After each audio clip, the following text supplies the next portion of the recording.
بسم الله الرحمن الرحیم۔ السلام علیکم۔ تمام دوستوں سے گزارش ہے کہ میرے چینل کو لائک اور سبسکرائب کریں۔ قسط نمبر 30 حق و باطل کی جنگ۔ ہاتھا پائی کی جنگ میں جب اسے بری طرح شکست ہوئی تو اسے چاروں طرف سے گھیر لیا گیا اور سینکڑوں کی تلواریں بیک وقت چمکنے لگیں، اور جس طرف سے حملہ کرتے صفوں کی صفوں کو الٹ دیتے اور دشمنوں کے سروں کو خزاں کی آندھیوں کی طرح اڑا دیتے جو درختوں سے پتے گرا دیتی ہے۔ جب ابن سعد کو اس طرح بھی کامیابی نہ ملی تو حکم دیا کہ ہر طرف سے تیروں کی بارش کر دی جائے، اور جب وہ بری طرح زخمی ہو جائیں تو ان پر نیزوں سے حملہ کیا جائے۔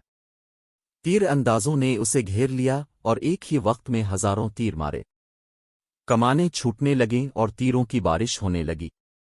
آپ کا گھوڑا اتنا زخمی ہوا کہ اس میں کام کرنے کی طاقت باقی نہ رہی۔ امام کو ایک جگہ ٹھہرنا پڑا، ہر طرف سے تیر آ رہے تھے اور امام عالی مقام کا جسم زخموں اور خون سے ڈھکا ہوا تھا۔ بے وفا کوفیوں نے جگر پریا رسول سواد کو مہمان بنا کر ان کے ساتھ ایسا سلوک کیا۔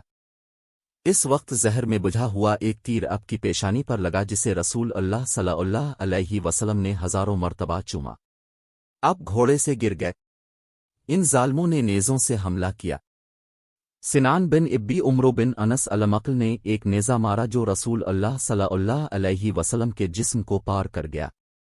34 زخم تھے۔ جب زندگی کے آخری لمحات آئے تو امام علی مقام نے دریافت فرمایا کہ کیا وقت ہوا ہے؟ جواب نماز کا وقت ہے۔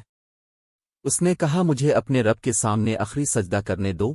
میں نے اپنے خون آلود ہاتھوں سے تیمم کیا اور بارگان الہی میں سجدہ کیا اور اللہ تعالیٰ سے دعا کی کہ یہ زندگی تجھے عطا ہوئی ہے اور میں اس پر قربان ہوں آپ کے راستے میں، اے خالق کائنات، میرا یہ آخری سجدہ قبول فرما۔ بدبخت شمر نے آگے بڑھ کر امام علی مقام کا سر اپنے جسم سے جدا کرنا چاہا۔ حضرت امام حسین نے فرمایا اے میرے قاتل مجھے اپنا سینہ دکھا کیونکہ میرے پردادا نے مجھے جہنم کی نشانی بتائی تھی۔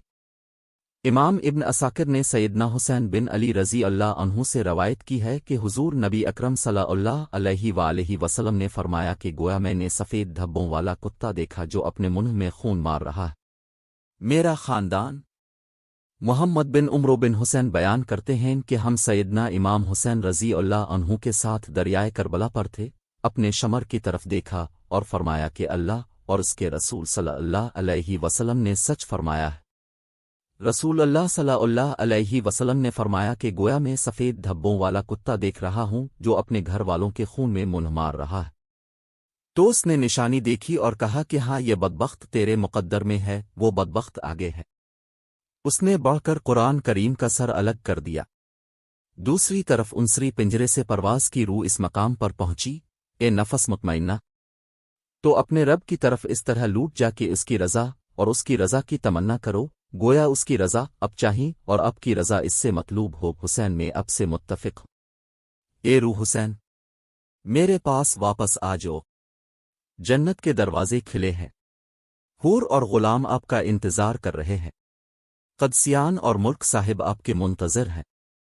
اتنے مظالم ڈھانے کے بعد بھی یزیدیوں کی بغض اور ہت دھرمی ختم نہیں ہوئی، بلکہ انہوں نے امام کے مقدس جسم کو اپنے گھوڑوں کی ٹاپوں سے روند ڈالا، سوچا بھی نہیں تھا، اور خیموں کو آگ لگانا شروع کر دی، اور حد یہ ہوئی کہ انہوں نے امام کے مقدس جسم سے کپڑے اتار لیے۔ کعب نے پاجامہ لے لیا، اسود بن خالد نے سینڈل اتار دی، عمر بن یزید نے مبارک پگڑی اتار دی، یزید بن شبل نے چادر لے لی، سنان بن انس المقل نے زرہ اور انگوٹھی اتار دی، بنی نہش کے ایک شخص نے تلوار لی جو بعد میں حبیب بن بدیل کے خاندان میں آ گئی۔ حضرت امام حسین کی شہادت کے بعد شمر نے حضرت زین العابدین کو قتل کرنے کا ارادہ کیا جو ابھی 11-13 سال کے تھے اور بیمار بھی تھے۔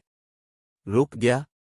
پھر عمر بن سعد خیمے میں آئے اور فرمایا کہ کوئی ان عورتوں کے قریب نہ جائے اور نہ کوئی اس لڑکے کو مارے، اور جس نے ان کا مال لیا اسے واپس کر دے۔ راوی کہتے ہیں کہ خدا کی قسم کسی نے کچھ واپس نہیں کیا۔